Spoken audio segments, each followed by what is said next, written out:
ಎಲ್ಲರಿಗೂ ನಮಸ್ಕಾರ. ನಾನು ನಿಮ್ಮ ಚೆನ್ನ. ಈ ಒಂದು ವಿಡಿಯೋದಲ್ಲಿ 10ನೇ ತರಗತಿ ಸಿರಿ ಕನ್ನಡ ಪ್ರಥಮ ಭಾಷಾ ಕನ್ನಡ ಪಠ್ಯಪುಸ್ತಕ ಇದು ಭಾಗ 1 ಪುಸ್ತಕ. ಇದು ಈ ಒಂದು ಭಾಗ 1 ಪುಸ್ತಕ ನಾವು ಪ್ರಿವಿಯಸ್ ಕ್ಲಾಸ್ ನಲ್ಲಿ ಏನ್ ತಿಳಿಸಿದೀನಿ ಇಲ್ಲಿ ಪರಿವಿಡಿ ಎಲ್ಲ ನೋಡೋದಾಗ್ಲಿ. ಇಲ್ಲಿ ನೋಡಿ ಮಕ್ಕಳೇ, ಪರಿವಿಡಿ ತೋರಿಸ್ತಾ ಹೋಗ್ತೇನೆ. ಓಕೆ, ಇಲ್ಲಿ ನೋಡಿ. ಗದ್ಯ ಭಾಗದಲ್ಲಿ ಮೊದಲನೇದು ನಮ್ಮ ಭಾಷೆ, ಎರಡನೇದು ವ್ಯಾಘ್ರ ಗೀತೆಯ ಬಗ್ಗೆ ಆಲ್ರೆಡಿ ವಿಡಿಯೋ ಮಾಡಿದ್ದೀನಿ. ಅದೇ ರೀತಿಯಾಗಿ ಪದ್ಯ ಭಾಗದಲ್ಲಿ ಸಂಕಲ್ಪ ಗೀತೆ, ಹಕ್ಕಿ ಹಾರುತ್ತಿದೆ ನೋಡಿದಿರಾ ಅಂತಕ್ಕಂಥ ವಿಡಿಯೋಗಳು ಮಾಡಿದ್ದೀನಿ. ಅಭ್ಯಾಸ ಸಹಿತವಾಗಿ ಎಲ್ಲವನ್ನು ಕೂಡ ನಾನು ಮಾಡ್ತಾ ಹೋಗಿದ್ದೀನಿ. ಈಸಿಯಾಗಿ ಸಣ್ಣ ಉತ್ತರಗಳು ಕೊಡ್ತಾ ಹೋಗಿದ್ದೀನಿ. ಆ ಒಂದು ವಿಡಿಯೋ ಬೇಕಾ, ಲಿಂಕ್ ಡಿಸ್ಕ್ರಿಪ್ಷನ್ ಇಡ್ತೀನಿ, ಅಲ್ಲಿ ಕ್ಲಿಕ್ ಮಾಡಕ ಆ ಎಲ್ಲ ವಿಡಿಯೋ ನೋಡ್ಬೋದು. ಹಾಗಾದ್ರೆ ಈಗ ಏನ್ ತಿಳಿತಾ ಇದೀವಿ ಅಂತ ನೋಡಿದ್ರೆ ಇಲ್ಲಿ ನೋಡಿ, ಎರಡನೇದಾಯ್ತಲ್ಲ, ಎರಡನೇ ಅಂತಲ್ಲಿ ಮೂರನೇ ಒಂದು ಗದ್ಯ ಭಾಗ 3 ಆಗಿರ್ತಕ್ಕಂತಹ ಯಾವುದು ಅಂತ ನೋಡಿಲ್ಲಿ ಮೂರನೇ ಗದ್ಯ ಭಾಗ್ಯ ಶಿಲ್ಪಿಗಳು ಅಂತಿದೆ. ರೈಟ್, ಈ ಒಂದು ಅಧ್ಯಯನದಲ್ಲಿ ಬರ್ತಕ್ಕಂತಹ ಯಾವ ತಿಳಿತಾ ಹೋಗೋಣ ಅಂದ್ರೆ ಇಲ್ಲಿ ನೋಡಿ, ಕೃತಿಕಾರರ ಪರಿಚಯ ತಿಳಿತಾ ಹೋಗೋಣ. ಆ ರೀತಿ ನೋಟ್ಸ್ ಯಾವ ರೀತಿ ಬೇಕು ಅದನ್ನು ತಿಳಿಸ್ತಾ ಹೋಗ್ತೇನೆ. ಪದಗಳ ಅರ್ಥನೂ ನಾನು ತಿಳಿಸ್ತಾ ಹೋಗ್ತೇನೆ, ಅಭ್ಯಾಸ ತಿಳಿಸ್ತಾ ಹೋಗ್ತೇನೆ, ಎಲ್ಲವನ್ನು ಕೂಡ ಪ್ರತಿಯೊಂದು ನಾನು ತಿಳಿಸ್ತಾ ಹೋಗ್ತೇನೆ. ಹಾಗಾದ್ರೆ ಈ ಎಲ್ಲ ಮಾಹಿತಿ ಅಂತಕ್ಕಂಥ ನಿಮಗೆ ಇಷ್ಟವಾಗಿದ್ರೆ ಒಂದು ಲೈಕ್, ಅನೇಕ ವಿಡಿಯೋ ಪ್ರೋತ್ಸಾಹ ತುಂಬಾ ಸಿಗುತ್ತೆ. ಇನ್ನೊಬ್ರಿಗೂ ಶೇರ್ ಮಾಡಿ ಸಾಧ್ಯ ಅಂತ ಅನೇಕ ವಿಡಿಯೋ ಚಾನಲ್ ಸಬ್ಸ್ಕ್ರೈಬ್ ಆಗಿ ಅಂತ ಹೇಳ್ತಾ ಈಗ ಮೊದಲಲ್ಲಿ ಪದಗಳ ಅರ್ಥವನ್ನು ತಿಳಿತಾ ಹೋಗೋಣ. ಓಕೆನಾ? ರೈಟ್. ಓಕೆ, ಇಲ್ಲಿ ಪದಗಳ ಅರ್ಥ ಅಂತಕ್ಕಂಥದ್ದು ಯಾಕೆ ತಿಳಿಬೇಕು ಅಂದ್ರೆ ನಿಮ್ಮ ಶಬ್ದ ಸಂಪತ್ತು ಜಾಸ್ತಿ ಆಗ್ಲಿಕ್ಕೆ ಬೇಕು. ಅದೇ ರೀತಿ ಈ ಒಂದು ಪಾಠವನ್ನು ಓದುವಾಗ ಆಗ ಏನಾಗುತ್ತೆ, ಈ ಪದಗಳ ಅರ್ಥ ಅಂತಕ್ಕಂಥ ನಿಮಗೆ ಅರ್ಥ ಆಗ್ಲಿಕ್ಕೆ, ಪಾಠ ಅರ್ಥ ಆಗ್ಲಿಕ್ಕೆ ಈ ಪದಗಳ ಅರ್ಥ ಬೇಕಾಗುತ್ತೆ. ಓಕೆನಾ? ರೈಟ್, ಒಂದು ನಾನು ತಿಳಿಸ್ತಾ ಹೋಗ್ತೀನಿ. ಅಸ್ಥಿಭಾರ ಅಂದ್ರೆ ಬುನಾದಿ ಅಂತಕ್ಕಂಥದ್ದು. ಗಿರಣಿ ಅಂದ್ರೆ ಏನು ಅಂದ್ರೆ ಹತ್ತಿಯನ್ನು ಬಿಡಿಸುವ, ನೂಲು ಮಾಡುವ, ಧಾನ್ಯ ಬೀಸುವ ಯಂತ್ರ ಮತ್ತು ಇಂತಹ ಯಂತ್ರಗಳಿಂದ ಕೂಡಿದ ಕಟ್ಟಡ ಅಥವಾ ಮಿಲ್ಲು ಅಂತ ಕರಿತೇವೆ. ಅದಂತರ ತಾಂತ್ರಿಕ ಅಂದ್ರೆ ತಂತ್ರಜ್ಞಾನಕ್ಕೆ ಸಂಬಂಧಿಸಿದ ಅಂತಕ್ಕಂಥ ಅರ್ಥ ಕೊಡುತ್ತೆ. ಮುಕ್ತ ಕಂಠ ಅಂದ್ರೆ ತೆರೆದ ಮನಸ್ಸು ಅಂತಕ್ಕಂಥ ಅರ್ಥ ಕೊಡುತ್ತೆ. ಶತಮಾನೋತ್ಸವ ಅಂತ ಕರಿತೇವೆ. ಶತಮಾನೋತ್ಸವ ಅಂದ್ರೆ ಶತಕ ಅಂದ್ರೆ ಇವತ್ತು ಕೊಹ್ಲಿ ಶತಕ ಹೊಡೆದ ಅಂತಾರೆ. ಶತಕ ಅಂದ್ರೆ 100 ಅಂತೇಳಿ 100 ವರ್ಷ ತುಂಬಿದ ಸಮಯದಲ್ಲಿ ಆಚರಿಸುವ ಉತ್ಸವಕ್ಕೆ ನಾವು ಶತಮಾನೋತ್ಸವ ಅಂತ ಕರಿತೇವೆ. ಅದೇ ರೀತಿಯಾಗಿ ಕಾಮಗಾರಿ ಅಂದ್ರೆ ಕೆಲಸ, ಗೊಮ್ಮಟ ವ್ಯಕ್ತಿತ್ವ ಅಂದ್ರೆ ಉನ್ನತ ವ್ಯಕ್ತಿತ್ವ ಅಂತೇಳಿ, ದೂಷಣೆ ಅಂದ್ರೆ ನಿಂದನೆ ಮಾಡ್ತಕ್ಕಂಥದ್ದು, ವೈಜ್ಞಾನಿಕ ಅಂದ್ರೆ ವಿಜ್ಞಾನಕ್ಕೆ ಸಂಬಂಧಿಸಿದ ಅಂತಕ್ಕಂಥದ್ದು, ಸಮುಚ್ಚಯ ಅಂದ್ರೆ ಸಮೂಹ ಅಂತಕ್ಕಂಥದ್ದು, ಸುಸಂಗತ ಅಂದ್ರೆ ಯೋಗ್ಯವಾದ ಅಂತಕ್ಕಂಥದ್ದು, ಹಂಬಲ ಅಂದ್ರೆ ಬಯಕೆ ಅಂತಕ್ಕಂಥ ಅರ್ಥ ಕೊಡುತ್ತೆ.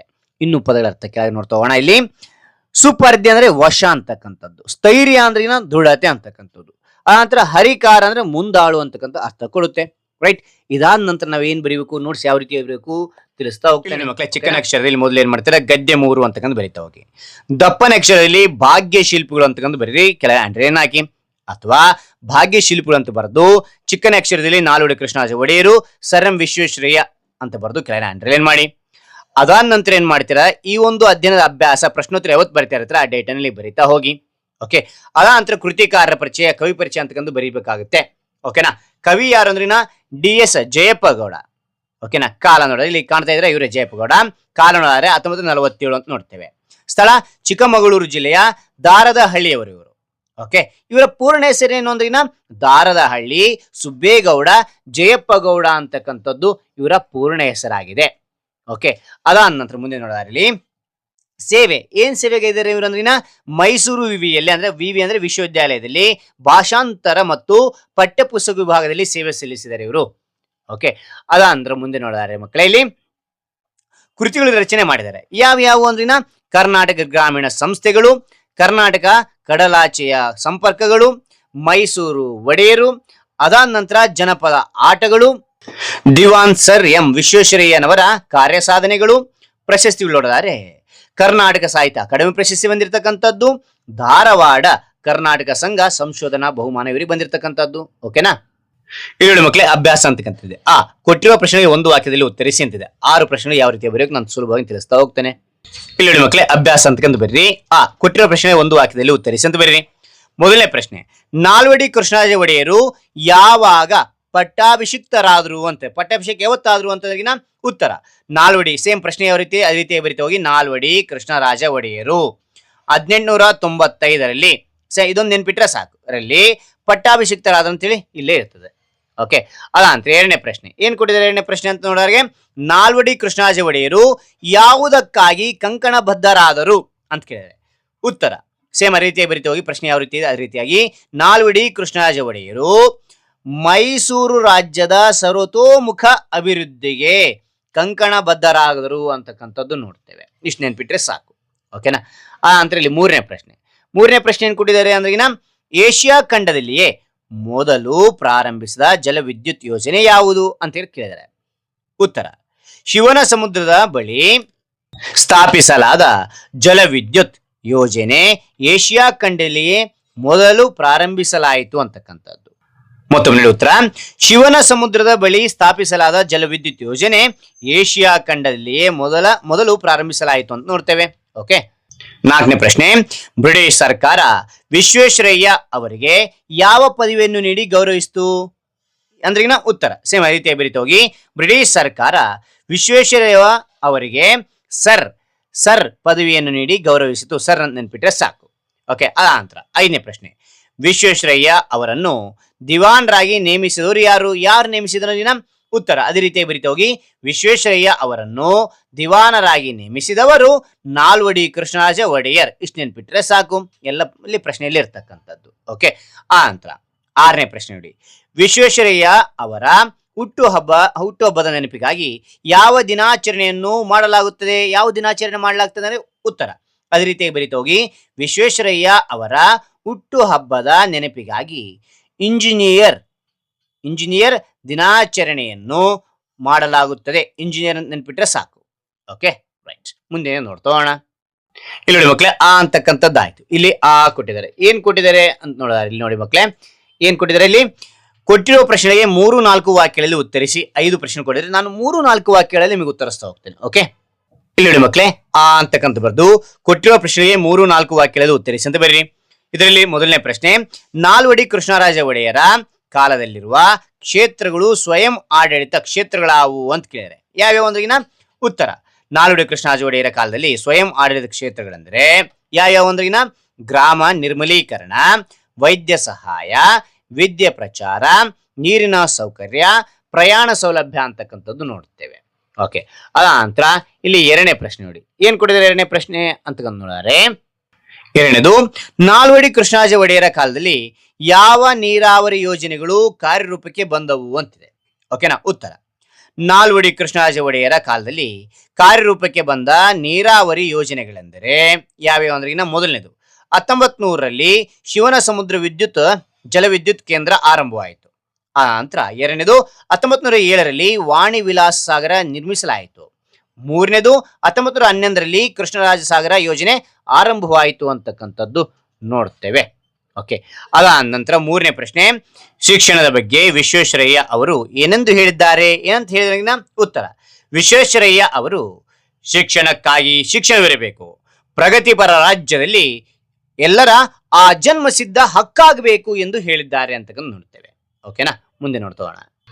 4ನೇ ಪ್ರಶ್ನೆ ನೋಡಿ, ನೆಹರು ಅವರು ಸರ್ ಎಂ ವಿಶ್ವೇಶ್ವರಯ್ಯ ಅವರ ಬಗ್ಗೆ ಏನಂತ ಹೇಳಿದ್ದಾರೆ ಅಂದ್ರೆ ಉತ್ತರ, ನೆಹರು ಅವರು ಸರ್ ಎಂ ವಿಶ್ವೇಶ್ವರಯ್ಯ ಅವರನ್ನು ಶ್ರೇಷ್ಠ ಕಾರ್ಯಕರ್ತರೆಂದು ಪ್ರಶಂಸಿಸಿದರು.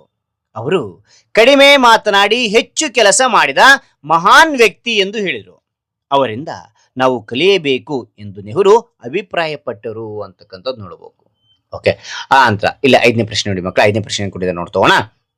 5ನೇ ಪ್ರಶ್ನೆ, ಹಣಕಾಸು ನೀತಿಯಲ್ಲಿ ವಿಶ್ವೇಶ್ವರಯ್ಯ ಅವರು ಮಾಡಿದ ಮಾರ್ಪಾಡುಗಳಾವು? ಯಾವ್ಯಾವ ಮಾರ್ಪಾಡುಗಳು ಮಾಡಿದ್ರೆ ಉತ್ತರ ನೋಡೋದಾಗ್ಲಿ, ಹಣಕಾಸು ನೀತಿಯಲ್ಲಿ ವಿಶ್ವೇಶ್ವರಯ್ಯ ಅವರು ಮಾಡಿದ ಮಾರ್ಪಾಡುಗಳೆಂದರೆ 1913ರಲ್ಲಿ ಮೈಸೂರು ಬ್ಯಾಂಕ್ ಅನ್ನು ಸ್ಥಾಪಿಸಿ ಉಳಿತಾಯ ಬ್ಯಾಂಕ್ಗಳಿಗೆ ಉತ್ತೇಜನ ನೀಡಿದರು.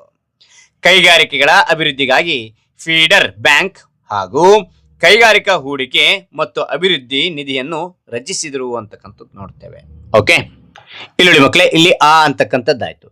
ಅದಾದ ನಂತರ ಇಲ್ಲಿ ಏನ್ ಕೊಟ್ಟಿದ್ದಾರೆ ಅಂತ ನೋಡಿದ್ರೆ ಇಲ್ಲಿ ಆ ಅಂದ್ರೆ ಇಲ್ಲಿ ಈ ಇದೆ.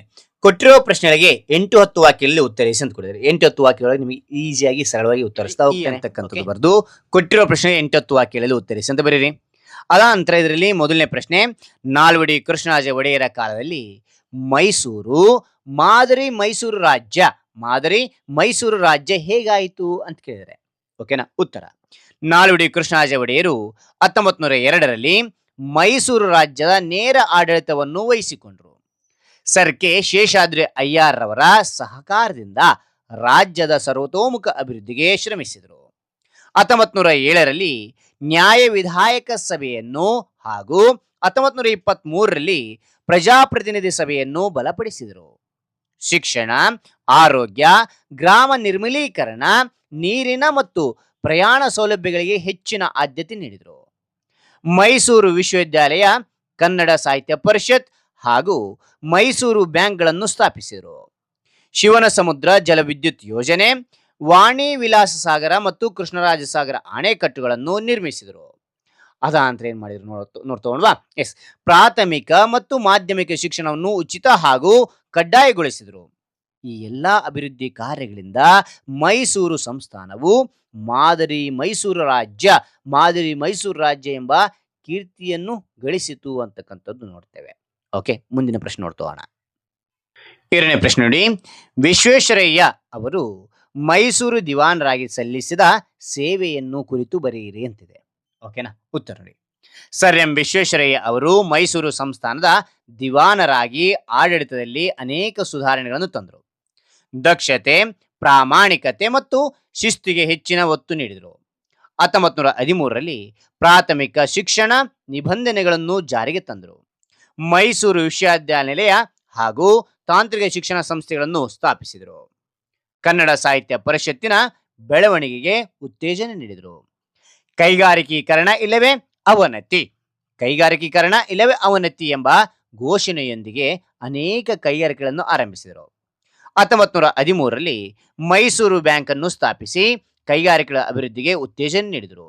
ಅವರ ದೂರದೃಷ್ಟಿಯ ಆಡಳಿತದಿಂದ ಮೈಸೂರು ಸಂಸ್ಥಾನವು ಆರ್ಥಿಕ, ಶೈಕ್ಷಣಿಕ ಮತ್ತು ಕೈಗಾರಿಕಾ ಕ್ಷೇತ್ರದಲ್ಲಿ ಮಹತ್ತರ ಪ್ರಗತಿಯನ್ನು ಸಾಧಿಸಿತು ಅಂತಕ್ಕಂಥದ್ದು ನೋಡ್ತೇವೆ. ಓಕೆ, ಅದಾದ ನಂತರ ಇಲ್ಲಿ ನೆಕ್ಸ್ಟ್ 3ನೇ ಪ್ರಶ್ನೆ ಇದೆ. 3ನೇ ಪ್ರಶ್ನೆ ಏನಿದೆ ಕೊಟ್ಟಿದ್ದಾರೆ ನೋಡ್ತೋಣವಾ? ಎಸ್, ಇಲ್ಲಿ ನೋಡಿ ಮಕ್ಕಳೇ, ಶಿಕ್ಷಣ ಕ್ಷೇತ್ರಕ್ಕೆ ವಿಶ್ವೇಶ್ವರಯ್ಯ ಅವರು ಸಲ್ಲಿಸಿದ ಕೊಡುಗೆಯನ್ನು ತಿಳಿಸಿ ಅಂತ ಕೇಳಿದರೆ. ಓಕೆನಾ? ರೈಟ್, ನೋಡ್ತೋಣ. ಸರ್ ಎಂ ವಿಶ್ವೇಶ್ವರಯ್ಯ ಅವರು ಆಧುನಿಕ ಶಿಕ್ಷಣಕ್ಕೆ ಹೆಚ್ಚಿನ ಮಹತ್ವ ನೀಡಿದರು. 1913ರಲ್ಲಿ ಪ್ರಾಥಮಿಕ ಶಿಕ್ಷಣ ನಿಬಂಧನೆಗಳನ್ನು ಜಾರಿಗೆ ತಂದರು. ಪ್ರೌಢ ಶಿಕ್ಷಣಕ್ಕೆ ಪ್ರತ್ಯೇಕ ಪರೀಕ್ಷಾ ವ್ಯವಸ್ಥೆಯನ್ನು ರೂಪಿಸಿದರು. ಅವರ ಕಾಲದಲ್ಲಿಯೇ ಮೈಸೂರು ವಿಶ್ವವಿದ್ಯಾಲಯ ಸ್ಥಾಪನೆಯಾಯಿತು. ತಾಂತ್ರಿಕ ಮತ್ತು ವೃತ್ತಿಪರ ಶಿಕ್ಷಣಕ್ಕೆ ವಿಶೇಷ ಆದ್ಯತೆ ನೀಡಿದರು. ಬೆಂಗಳೂರಿನಲ್ಲಿ ಮೆಕ್ಯಾನಿಕಲ್ ಇಂಜಿನಿಯರಿಂಗ್ ಶಾಲೆ ಹಾಗೂ ಇಲ್ಲಿ 2 ಸತಿ ಆಗಿದೆ, ಇಲ್ಲಿ 1 ಸತಿ ನೋಡಿ, ಹಾಗೂ ಮೈಸೂರಿನಲ್ಲಿ ಚಾಮರಾಜೇಂದ್ರ ತಾಂತ್ರಿಕ ಸಂಸ್ಥೆಯನ್ನು ಆರಂಭಿಸಿದರು. ಕನ್ನಡ ಭಾಷೆ ಮತ್ತು ಸಾಹಿತ್ಯದ ಅಭಿವೃದ್ಧಿಗಾಗಿ ಕನ್ನಡ ಸಾಹಿತ್ಯ ಪರಿಷತ್ತನ್ನು ಸ್ಥಾಪಿಸಿದರು. ಅವರ ಶಿಕ್ಷಣ ಸುಧಾರಣೆಗಳು ಮೈಸೂರು ಸಂಸ್ಥಾನದ ಅಭಿವೃದ್ಧಿಗೆ ಮಹತ್ತರ ಕೊಡುಗೆ ನೀಡಿದವು ಅಂತಕ್ಕಂಥದ್ದು ನೋಡಬಹುದು. ಓಕೆನಾ ಮಕ್ಕಳೇ? ರೈಟ್, ಇಲ್ಲಿ ನೋಡಿ, ಇಲ್ಲಿ ಈ ಅಂತಕ್ಕಂಥದ್ದು 8 10 ಕೆಳದು ಉತ್ತರಿಸಿ ಅಂತಕ್ಕಂಥದ್ದು ಆಯ್ತು. ಅದ ಅಂತರ ಇಲ್ಲಿ ಕೊಟ್ಟಿದ್ದಾರೆ ಈ ಅಂತಕ್ಕಂಥದ್ದು ಅಂತ ಕೊಟ್ಟಿದ್ದಾರೆ. ಸಂದರ್ಭ ಸಹಿತ ಸ್ವಾರಸ್ಯವನ್ನು ವಿವರಿಸಿ. ಈ 4 ಸಂದರ್ಭ ಸಹಿತ ಸ್ವಾರಸ್ಯವನ್ನು ವಿವರಿಸ್ತಾ ಹೋಗ್ತೇನೆ. ನೋಡಿ, ಓಕೆನಾ? ಈ ಅಂತಕ್ಕಂಥದ್ದು ಬರ್ದು ಸಂದರ್ಭ ಸಹಿತ ಸ್ವಾರಸ್ಯವನ್ನು ವಿವರಿಸಿ ಅಂತ ಬರೀರಿ. ಓಕೆ, ಇದರಲ್ಲಿ ಮೊದಲನೇ ಸಂದರ್ಭ ಏನ್ ಕೊಟ್ಟಿದ್ದಾರೆ ಅಂದ್ರಿಗಿನ ಸಾಮಾಜಿಕ ಕಾನೂನುಗಳ ಹರಿಕಾರ ಅಂತಕ್ಕಂಥದ್ದು. ಓಕೆ, ಸಂದರ್ಭದಲ್ಲಿ ಇಲ್ಲಿ ಉತ್ತರ ಅಂತಕ್ಕಂಥ ಬರ್ದು ಆಯ್ಕೆ ಅಂತಕ್ಕಂಥದ್ದು ಬರೀಬೇಕಾಗುತ್ತೆ. ಸಂದರ್ಭದಲ್ಲಿ ಈ ವಾಕ್ಯವನ್ನು ಪರಿಷ್ಕರಣಾ ಸಮಿತಿ ಸಂಗ್ರಹಿಸಿ ನೀಡಿರುವ ಭಾಗ್ಯಶಿಲ್ಪಿಗಳು ಎಂಬ ಪಾಠದಿಂದ ನಾಲ್ವಡಿ ಕೃಷ್ಣರಾಜ ಒಡೆಯರು ಎಂಬ ಭಾಗದಿಂದ ಆರಿಸಿಕೊಳ್ಳಲಾಗಿದೆ ಅಂತಕ್ಕಂಥದ್ದು ನೋಡ್ತೇವೆ. ಓಕೆ, ಇಷ್ಟು ಬರದ ನಂತರ ಏನ್ ಮಾಡ್ತಾರೆ ಅಂದ್ರೆಗಿನ ಇಲ್ಲಿ ಸಂದರ್ಭ ನೋಡಿ. ನಾಲ್ವಡಿ ಕೃಷ್ಣರಾಜ ಒಡೆಯರ ಕಾಲದಲ್ಲಿ ಗ್ರಾಮ ನೈರ್ಮಲೀಕರಣ, ವೈದ್ಯಕೀಯ ಸಹಾಯ, ವಿದ್ಯಾ ಪ್ರಚಾರ, ನೀರಿನ ಸೌಕರ್ಯ ಮತ್ತು ಪ್ರಯಾಣ ಸೌಲಭ್ಯಗಳು ಸ್ವಯಂ ಆಡಳಿತ ಕ್ಷೇತ್ರಗಳಾದವು. ಮೈಸೂರು ಸಂಸ್ಥಾನವನ್ನು ಮಾದರಿ ಸಂಸ್ಥಾನವನ್ನಾಗಿ ರೂಪಿಸಿದರು. ಆದ್ದರಿಂದ ಸಾಮಾಜಿಕ ಕಾನೂನುಗಳ ಹರಿಕಾರ ಎಂದು ಹೆಸರಾದರು ಅಂತಕ್ಕಂಥದ್ದು ನೋಡ್ತೇವೆ. ಓಕೆ, ಇಲ್ಲಿ ಸಂದರ್ಭ ನೋಡಿದ್ವಲ್ಲ, ಇಲ್ಲಿ ಸ್ವಾರಸ್ಯ ಅಂತಕ್ಕಂಥ ನೋಡಿದರೆ ಸಾಮಾಜಿಕ ಅಭಿವೃದ್ಧಿಗಾಗಿ 66 ಕಾನೂನುಗಳನ್ನು ತಂದ ಒಡೆಯರು ಸಾಮಾಜಿಕ ಕಾನೂನುಗಳ ಹರಿಕಾರ ಎಂದು ಕರೆದಿರುವುದು ಸ್ವಾರಸ್ಯಕರವಾಗಿದೆ ಅಂತಕ್ಕಂಥದ್ದು ನೋಡ್ತೇವೆ. ಇಲ್ಲಿ ಮೊದಲನೇ ಒಂದು ಸಂದರ್ಭ ಅಂತಕ್ಕಂಥದ್ದಾಯ್ತು. ಎರಡನೇ ಸಂದರ್ಭ ಏನ್ ಕೊಟ್ಟಿದ್ದಾರೆ ಅಂತಕ್ಕಂಥದ್ದು ನೋಡಿದರೆ ಅವರ ಸಾಧನೆಯ ಕಿರೀಟಕ್ಕೆ ಮತ್ತೊಂದು ಗರಿಯನ್ನು ಸೇರಿತು ಅಂತಕ್ಕಂಥದ್ದು. ಇಲ್ಲಿ ಉತ್ತರ ಮೊದಲು ಆಯ್ಕೆ ಬರಬೇಕಾಗುತ್ತೆ. ಈ ವಾಕ್ಯವನ್ನು DS ಜಯಪ್ಪ ಗೌಡ ಅವರು ರಚಿಸಿರುವ ಸರ್ ಎಂ ವಿಶ್ವೇಶ್ವರಯ್ಯ ಎಂಬ ಕೃತಿಯಿಂದ ಆಯ್ದ ಭಾಗ್ಯಶಿಲ್ಪಿಗಳು ಎಂಬ ಗದ್ಯ ಭಾಗದಿಂದ ಆರಿಸಿಕೊಳ್ಳಲಾಗಿದೆ ಈ ರೀತಿಯಾಗಿ ಮೇಲೆ ತೋರಿಸಿದ ಆಯ್ಕೆ ಅದ ರೀತಿಯಾಗಿ ಬರ್ರಿ ಅಥವಾ ಈ ರೀತಿಯಾಗಿ ಬರಿಬಹುದು. ಓಕೆ, ಅಂತ ಸಂದರ್ಭ ವಿಶ್ವೇಶ್ವರಯ್ಯರವರು ಪೂನಾದ ಮುಥಾ ಕಾಲುವೆಗೆ ನೀರಿನ ನೆಲೆಯಾಗಿದ್ದ ಪಿರ್ ಜಲಾಶಯಕ್ಕೆ ಸ್ವಯಂ ಚಾಲಿತ ಬಾಗಿಲುಗಳನ್ನು ಅಳವಡಿಸಿದರು ಎಂದು ಹೇಳುವ ಸಂದರ್ಭದಲ್ಲಿ ಲೇಖಕರು ಈ ಮಾತನ್ನು ಹೇಳಿದ್ದಾರೆ ಅಂತಕ್ಕಂಥದ್ದು ನೋಡಬಹುದು. ಸ್ವಾರಸ್ಯ, ವಿಶ್ವೇಶ್ವರಯ್ಯನವರು ಮಾಡಿರುವ ಕಾರ್ಯ ಸಾಧನೆಗಳಿಗೆ ಪ್ರಶಂಸಿಸಿರುವುದು ಸ್ವಾರಸ್ಯಕರವಾಗಿದೆ ಅಂತ ನೋಡ್ತೇವೆ. ಓಕೆನಾ, ಮೂರನೇ ಸಂದರ್ಭ ನೋಡ್ತಾ ಹೋಗೋಣ. ಓಕೆ, ಮೂರನೇ ಸಂದರ್ಭ ನೋಡಿ, ಮೈಸೂರು ಸಂಸ್ಥಾನಕ್ಕೆ ಮಾದರಿ ಮೈಸೂರು ಎಂಬ ಕೀರ್ತಿ ಪ್ರಾಪ್ತವಾಯಿತು ಅಂತಕ್ಕಂಥದ್ದು. ಓಕೆ, ಇಲ್ಲಿ ಉತ್ತರ ಆಯ್ಕೆ ಅಂತಕ್ಕಂಥದ್ದು ಈ ವಾಕ್ಯವನ್ನು ಭಾಗ್ಯಶಿಲ್ಪಿಗಳು ಎಂಬ ಪಾಠದಲ್ಲಿರುವ ನಾಲ್ವಡಿ ಕೃಷ್ಣರಾಜ ಒಡೆಯರು ಎಂಬ ಭಾಗದಿಂದ ಆರಿಸಿಕೊಳ್ಳಲಾಗಿದೆ ಅಂತಕ್ಕಂಥ ನೋಡ್ತೇವೆ. ಸಂದರ್ಭ, ನಾಲ್ವಡಿ ಕೃಷ್ಣರಾಜ ಒಡೆಯರು ತಮ್ಮ ಆಡಳಿತ ಅವಧಿಯಲ್ಲಿ ರಾಜ್ಯದ ಸರ್ವತೋಮುಖ ಅಭಿವೃದ್ಧಿಗೆ ಕಂಕಣಬದ್ಧರಾಗಿ ಮೈಸೂರು ಸಂಸ್ಥಾನವನ್ನು ಮಾದರಿ ಸಂಸ್ಥಾನವಾಗಿ ರೂಪಿಸಿದರು ಎಂದು ಹೇಳುವ ಸಂದರ್ಭದಲ್ಲಿ ಈ ಮಾತು ಬಂದಿದೆ. ಶಿಕ್ಷಣ, ಕೈಗಾರಿಕೆ, ವೈದ್ಯಕೀಯ ಮುಂತಾದ ಪ್ರಮುಖ ಕ್ಷೇತ್ರಗಳು ಇವರ ಕಾಲದಲ್ಲಿ ಅಭಿವೃದ್ಧಿ ಹೊಂದಿದವು ಅಂತಕ್ಕಂಥ ನೋಡ್ತೇವೆ. ಅದ ನಂತರ ಸ್ವಾರಸ್ಯ, ಇವರ ಕಾಲದಲ್ಲಿ ಇಡೀ ಭಾರತ ಖಂಡದಲ್ಲಿ ಯಾವ ಸಂಸ್ಥಾನವೂ ಕಾಣದ ಅಭಿವೃದ್ಧಿಯನ್ನು ಮೈಸೂರು ರಾಜ್ಯವು ಕಂಡಿತು ಎಂಬುದು ಈ ಮಾತಿನಲ್ಲಿ ಸ್ವಾರಸ್ಯಪೂರ್ಣವಾಗಿ ಅಭಿವ್ಯಕ್ತವಾಗಿದೆ ಅಂತಕ್ಕಂಥದ್ದು ನೋಡ್ತೇವೆ. ಓಕೆನಾ, ಇಲ್ಲಿ ನಾಲ್ಕನೇ ಒಂದು ಸಂದರ್ಭ, ಕೊನೆಯ ಒಂದು ಸಂದರ್ಭ, ತಾವು ಕಡಿಮೆ ಮಾತನಾಡಿದ್ದೀರಿ, ಹೆಚ್ಚು ಕೆಲಸ ಮಾಡಿದ್ದೀರಿ. ಓಕೆ, ಉತ್ತರ ಅಂತಕ್ಕಂಥ ನೋಡಿದರೆ ಮೊದಲು ಆಯ್ಕೆ ಬೇಕಾಗುತ್ತೆ. ಈ ವಾಕ್ಯವನ್ನು DS ಜಯಪ್ಪ ಗೌಡರು ರಚಿಸಿರುವ ದಿವಾನ್ ಸರ್ ಎಂ ವಿಶ್ವೇಶ್ವರಯ್ಯನವರ ಕಾರ್ಯ ಸಾಧನೆಗಳು ಕೃತಿಯಿಂದ ಆರಿಸಲಾದ ಭಾಗ್ಯಶಿಲ್ಪಿಗಳು ಎಂಬ ಪಾಠದಿಂದ ಆರಿಸಿಕೊಳ್ಳಲಾಗಿದೆ ಅಂತಕ್ಕಂಥ ನೋಡ್ತೇವೆ. ಓಕೆ, ಇಲ್ಲಿ ಸಂದರ್ಭ ನೋಡಿ, ವಿಶ್ವೇಶ್ವರಯ್ಯನವರ ಶತಮಾನೋತ್ಸವ ಸಮಾರಂಭದಲ್ಲಿ ನೆಹರು ಅವರು ಮಾತನಾಡಿದ ಸಂದರ್ಭದಲ್ಲಿ ಈ ಮೇಲಿನ ಮಾತನ್ನು ವಿಶ್ವೇಶ್ವರಯ್ಯರ ಕುರಿತಾಗಿ ಆ ಸಂದರ್ಭದಲ್ಲಿ ಹೊಗಳಿದ್ರು ಅಂತಕ್ಕಂಥ ನೋಡ್ತೇವೆ. ಓಕೆ, ಸ್ವಾರಸ್ಯ, ನುಡಿಗಿಂತ ನಡೆಲೇಸು ಎಂಬಂತೆ ವಿಶ್ವೇಶ್ವರಯ್ಯನವರ ಕಾರ್ಯ ತತ್ಪರ್ಯತೆಯನ್ನು ವರ್ಣಿಸಲಾಗಿದೆ ಅಂತಕ್ಕಂಥ ನೋಡ್ತೇವೆ. Okay, right. ಓಕೆ ಮಕ್ಕಳು, ಮುಂದೇನೇನು ನೋಡ್ತೋಣ. ಓಕೆ, ಇಲ್ಲಿ ಸಂದರ್ಭ ಸಹಿತ ಸ್ವಾರಸ್ಯ ಅಂತಕ್ಕಂಥದ್ದು ಆಯ್ತಲ್ಲ, ಅದಾನಂತರ ಇಲ್ಲಿ ಕೊಟ್ಟಿದ್ದಾನೆ ಅಂತ ಕೊಟ್ಟಿದ್ದಾನೆ. ಏನು ಕೊಟ್ಟಿದ್ದಾನೆ ಅಂದ್ರೆಗಿನ ಬಿಟ್ಟ ಸ್ಥಳವನ್ನು ಸರಿಯಾದ ಪದದಿಂದ ತುಂಬಿರಿ ಅಂತ ಕೇಳಿದ್ದಾನೆ. ಇದು ಸರಿಯಾಗಿ ತುಂಬಿಸ್ತಾ ಹೋಗೋಣ. ರೈಟ್, ನೋಡ್ತೋಣ. ಮೊದಲನೇ ಬಿಟ್ಟ ಸ್ಥಳ, ನಾಲ್ವಡಿ ಕೃಷ್ಣರಾಜ ಒಡೆಯರ್ರವರಿಗೆ ರೀಸೆಂಟರ್ ಆಗಿ ಕಾರ್ಯನಿರ್ವಹಿಸಿದವರು ಅಂತ ಕೇಳಿದ್ದಾರೆ. ಯಾರು ಅಂದ್ರೆಗಿನ ದೊಡ್ಡದಾಗಿದೆ. ಇಲ್ಲಿ ಉತ್ತರ ಇಲ್ಲಿಂದ ಬರಿತಾ ಹೋಗ್ತೇನೆ ನೋಡಿ. ಇಲ್ಲಿ ಮಹಾರಾಣಿ ವಾಣಿ ವಿಲಾಸರವರು. ಓಕೆನಾ, ರೈಟ್. ಎರಡನೇ ಬಿಟ್ಟ ನೋಡಿ, 1914ರಲ್ಲಿ ಶಾಲಾ ಪ್ರವೇಶಕ್ಕೆ ಡ್ಯಾಶ್ ನಿಷೇಧಿತವಾಯಿತು. ಯಾವ್ದು ನಿಷೇಧ ಮಾಡಿದ್ರು ಅವಾಗಂದ್ರಿನ? ಎಸ್,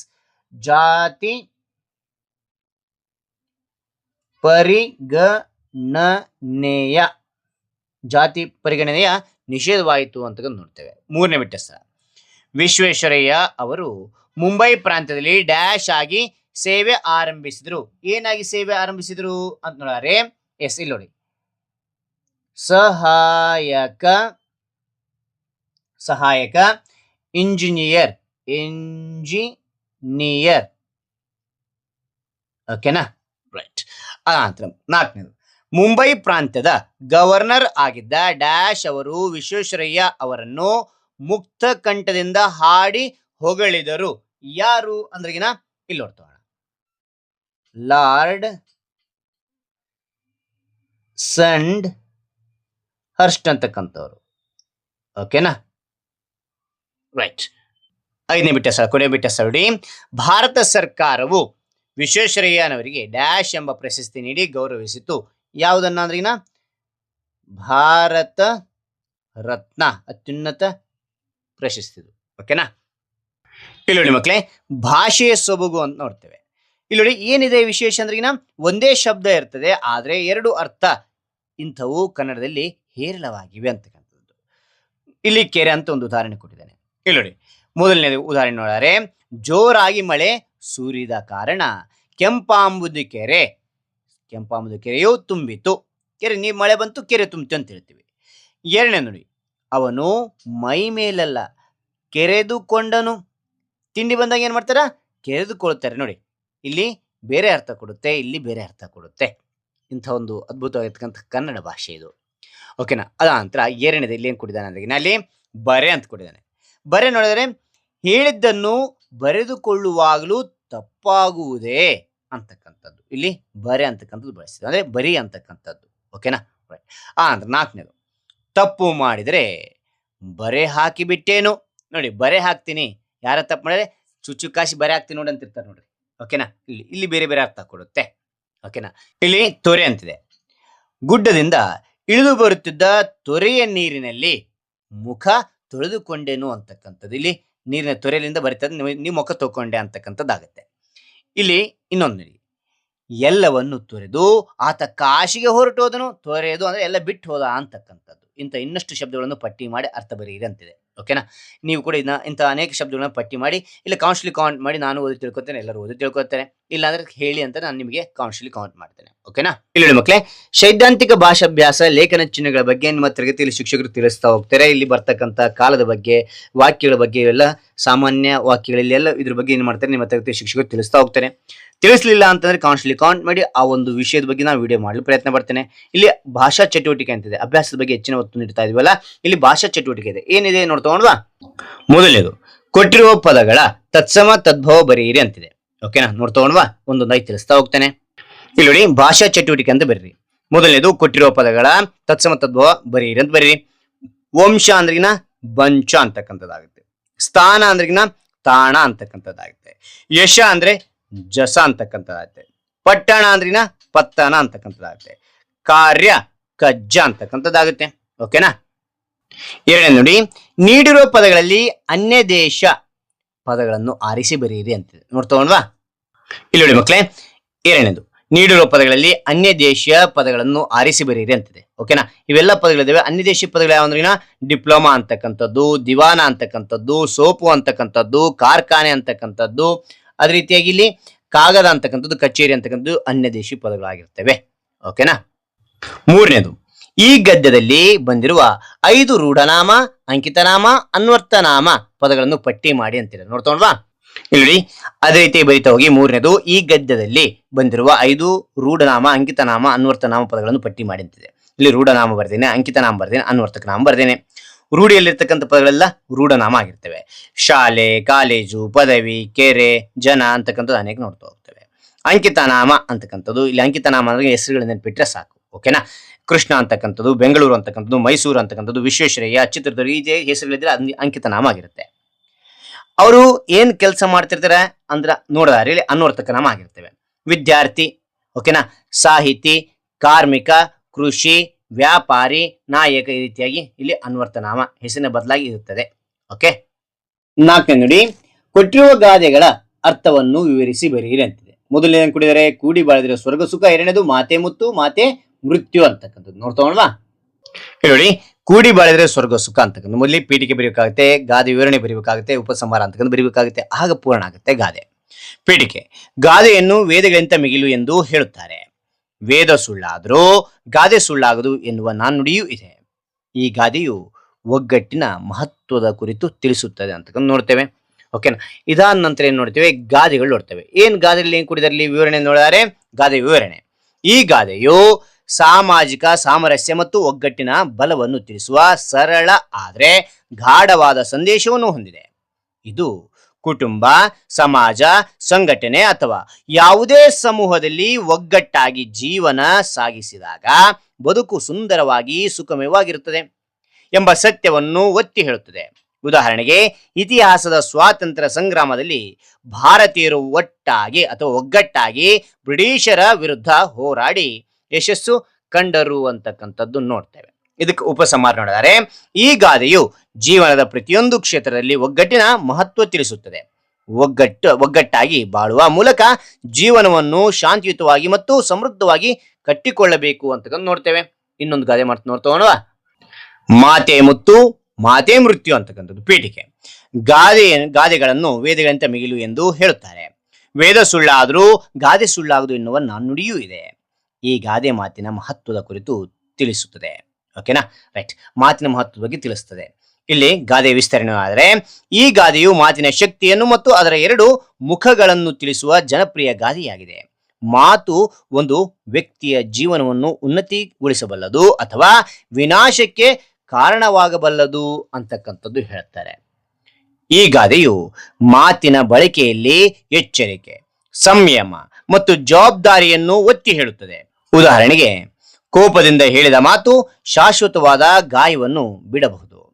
ಉಪಸಂಹಾರ ನೋಡಿದಕ್ಕೆ ಮಾತಿನ ಶಕ್ತಿಯನ್ನು ಮತ್ತು ಅದರ ಜವಾಬ್ದಾರಿಯ ಬಳಕೆಯನ್ನು ಈ ಗಾದೆಯು ಒತ್ತಿ ಹೇಳುತ್ತದೆ. ಯಾವಾಗಲೂ ಸಂಯಮದಿಂದ, ಯೋಚನೆಯಿಂದ ಮತ್ತು ಸಕಾರಾತ್ಮಕ ಉದ್ದೇಶದಿಂದ ಮಾತನಾಡುವುದು ಒಳಿತು ಅಂತಕ್ಕಂಥದ್ದು ಇಲ್ಲಿ ನೋಡ್ತೇವೆ. ಓಕೆನಾ? ರೈಟ್. ಹಾಗಾದ್ರೆ ಈ ಎಲ್ಲ ವಿವರಣೆ ಅಂತಕ್ಕಂಥ ಇಷ್ಟವಾದ್ರೆ ಒಂದು ಲೈಕ್, ಅನೇಕ ವಿಡಿಯೋದಲ್ಲೂ ಪ್ರೋತ್ಸಾಹ ತುಂಬ ಸಿಗುತ್ತೆ. ಇನ್ನೊಬ್ರಿಗೆ ಶೇರ್ ಮಾಡಿ ಸಾಧ್ಯ. ಇಂಥ ಅನೇಕ ವಿಡಿಯೋಗಳ ಚಾನಲ್ ಸಬ್ಸ್ಕ್ರೈಬ್ ಆಗಿ ಮತ್ತೊಂದು ಹೊಸ ವಿಷಯದೊಂದಿಗೆ ಮತ್ತೊಂದು ಹೊಸ ವಿಡಿಯೋದಿಂದ ಭೇಟಿ ಆಗೋಣ. Thank you for watching. Bye ಮಕ್ಕಳೇ.